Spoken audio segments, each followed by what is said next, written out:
Daily Manna from the Torah by Dr. Ketriel Blad. Shavua Tov, everyone. We've come to the first Aliyah Parasha Mikets at the end.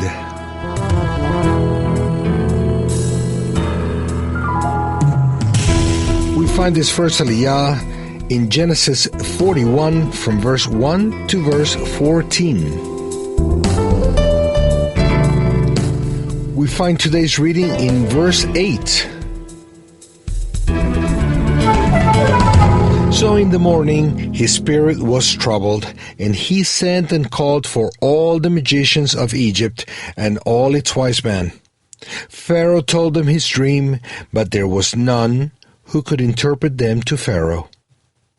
How could Pharaoh know which was the right interpretation? The Eternal speaks to the spirit of man. When we are awake, the soul is very active, receiving all the information that comes through the five senses of the body. However, men were created also with another five spiritual senses to perceive things from the invisible world, just as the corporal senses perceive things from the visible world.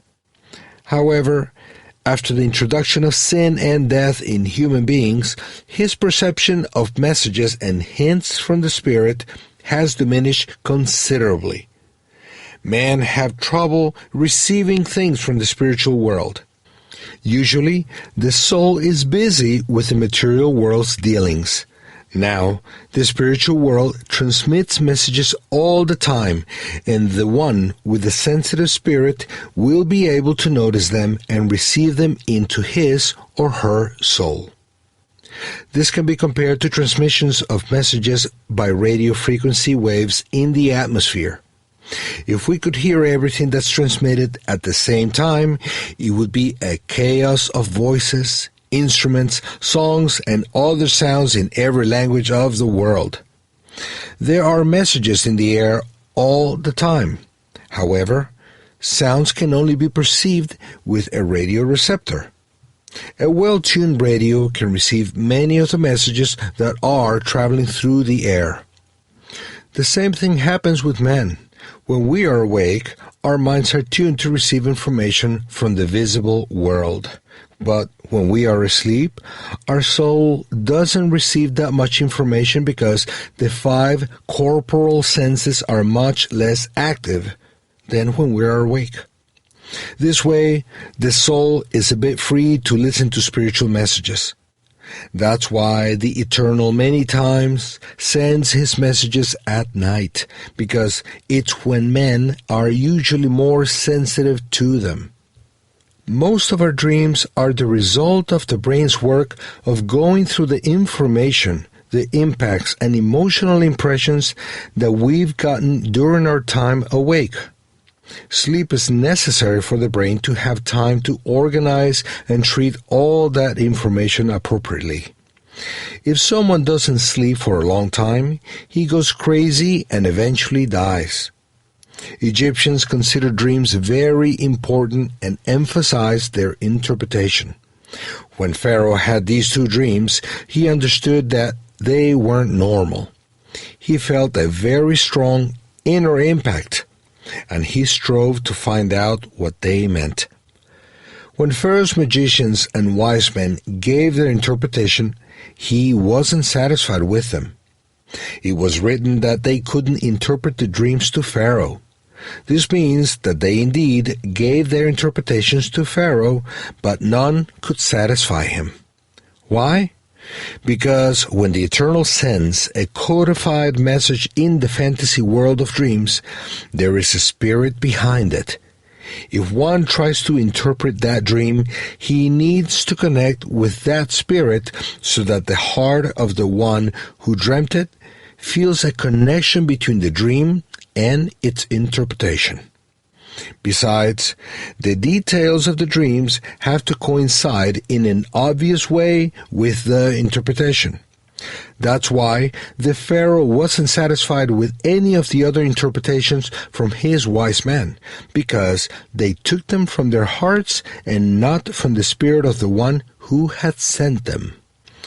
Don't think at all that your dreams, or all those that have had an impact on you, come from heaven.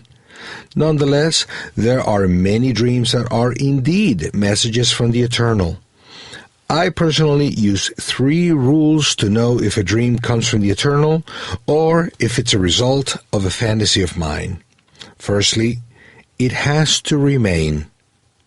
It is written that the word of the Eternal remains forever.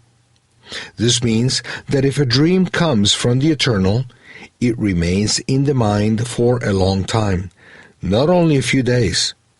In this case, it is possible that it comes from heaven.